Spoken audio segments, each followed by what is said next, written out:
క్రికెట్ని పిచ్చిగా అంటే క్రికెట్ అంటే అసలు పడి చేస్తారు. అలాంటి రాష్ట్రాలు అంటే ఒక తెలుగు రాష్ట్రం ఒకటే, బట్ ఈ 2 రాష్ట్రాల్లో ఇప్పుడు తెలుగు రాష్ట్రాలలో క్రికెట్ అంటే పిచ్చిగా పడి చేస్తారు.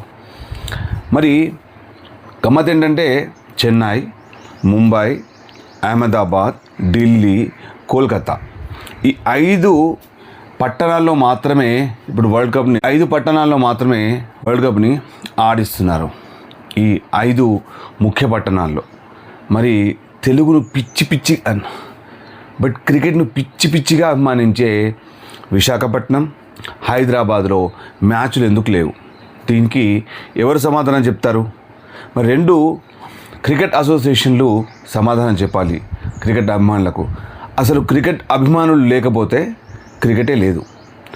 అంత పిచ్చిగా అసలు మీరు విశాఖపట్నంలో ఎప్పుడైనా మ్యాచ్ చూసారా?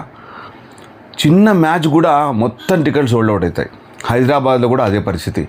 సో విశాఖపట్నం స్టేడియాన్ని చాలా చక్కగా అభివృద్ధి చేశారు, ఈవెన్ విజయవాడ కూడా. But Visakhapatnam is number 1 stadium.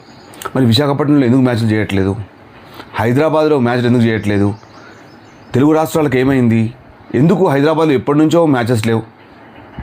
Hyderabad స్థానికంగా అటు తెలంగాణ వాళ్ళు అలాగే ఆంధ్ర ప్రజలు కూడా ఇక్కడే నివసిస్తారు.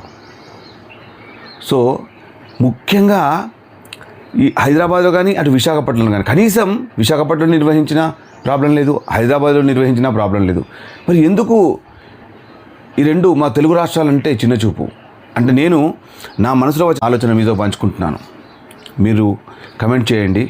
ఎందుకంటే ఖచ్చితంగా విశాఖపట్నంలో కానీ హైదరాబాద్లో కానీ ఎక్కడో ఒక చోట క్రికెట్ మ్యాచ్ నిర్వహించాల్సిందే. క్రికెట్ని ఇంత పిచ్చిగా అభిమానిస్తారు. మీరు చూసారా ఎన్ని వందల వేల లక్షల ఛానళ్ళు ఉన్నాయి తెలుగు లోపల?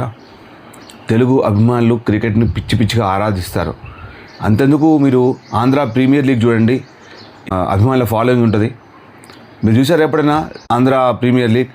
I really watch Andhra premier league. Extraordinary development. Cricket లోపల ఎంతోమంది అద్భుతమైన క్రీడాకారులను అందిస్తున్నారు. అలాంటి మరి విశాఖపట్నంలో ఎందుకు లేదు, హైదరాబాద్లో ఎందుకు లేదు? నాకైతే సమాధానం దొరకట్లేదు. మరి మీకేమైనా దొరికిందా? లైక్ చేయండి, కమెంట్ చేయండి, షేర్ చేయండి. Thanks for watching.